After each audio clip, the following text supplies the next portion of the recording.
ക്ഷേമ പെൻഷൻ തട്ടിപ്പിൽ ധനവകുപ്പിനെ പഴിചാരി കോട്ടക്കൽ നഗരസഭ. കോട്ടക്കൽ 7-ാം വാർഡിൽ മാത്രം 38 പേർ അനർഹരാണെന്നാണ് ധനവകുപ്പിന്റെ കണ്ടെത്തൽ. എന്നാൽ സർക്കാരിൽ നിന്ന് ഇത് സംബന്ധിച്ച യാതൊരു റിപ്പോർട്ടും കൈമാറിയിട്ടില്ല എന്നാണ് നഗരസഭയുടെ പരാതി. കോട്ടക്കലിൽ വ്യക്തത വരാനുണ്ടെന്ന് ധനമന്ത്രി പറയുമ്പോൾ ആരാണ് ആ വ്യക്തത വരുത്തേണ്ടതെന്നാണ് നഗരസഭയുടെ മറുചോദ്യം. എന്തായാലും റിപ്പോർട്ട് വരുന്നതിന് മുമ്പേ പരിശോധനകളിലേക്ക് കടന്നുകൊണ്ടാണ് നഗരസഭയുടെ പ്രതിരോധം.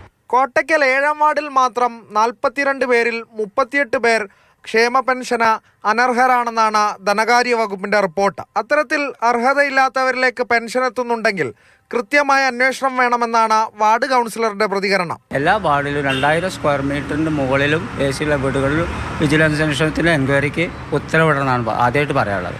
ഇന്നലെ ധനകാര്യ കമ്മീഷനിൽ വന്നിട്ടുള്ള റിപ്പോർട്ട് അതെനിക്കറിയില്ല. ഇന്നലെ വന്ന അതിൻ്റെ മുന്നേ ഉള്ള റിപ്പോർട്ടാണ്.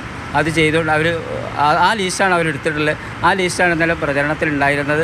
അതിൽ 61 പേരായിരുന്നു. ധനകാര്യ വകുപ്പ് വിജിലൻസ് അന്വേഷണത്തിന് ശുപാർശ ചെയ്യുമ്പോൾ പോലും നഗരസഭയ്ക്ക് ഇതുവരെ റിപ്പോർട്ടോ കണക്കുകളോ ലഭിച്ചിട്ടില്ല. അന്വേഷണ വിധേയമായി നമ്മളെടുത്ത് കാര്യങ്ങൾ ചോദിച്ചു, നമ്മൾ കൊടുത്തു എന്നല്ലാതെ നമ്മളെടുത്ത് ഇന്ന ആളുകൾ ക്രമക്കേട് നടന്നിട്ടുണ്ടെന്നോ ഇത്ര പേരുണ്ടെന്നോ ലിസ്റ്റ് കൈമാറിയിട്ടില്ല. ഇന്നലെ ന്യൂസ് മാധ്യമങ്ങളിൽ വരുമ്പോഴാണ് നമ്മളിത് ശ്രദ്ധയിൽപ്പെടുന്നത്. 2021 ധനവകുപ്പ് കണ്ടെത്തിയ 63 പേരെ നേരിട്ട് കണ്ട് പരിശോധിക്കുന്ന നടപടികളിലേക്ക് നഗരസഭ കടന്നിരിക്കുകയാണ്. ഈ 63-ൽ 18 പേരെയും നേരത്തെ തന്നെ ക്ഷേമ പെൻഷനിൽ നിന്ന് സസ്പെൻഡ് ചെയ്തിരുന്നു. ആരാണ് 38 പേർ? എങ്ങനെയാണ് അവർ അനർഹരാകുന്നത്? അങ്ങനെ ചോദ്യങ്ങൾ ഒരുപാട് ബാക്കിയുണ്ട്.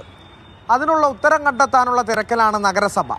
പക്ഷേ അതിലാദ്യം വ്യക്തത വരുത്തേണ്ടത് ധനവകുപ്പ് തന്നെയാണ്. പ്രജോഷ് കുമാറിനൊപ്പം അരുണമൃതനാഥ്, മാതൃഭൂമി ന്യൂസ്, മലപ്പുറം.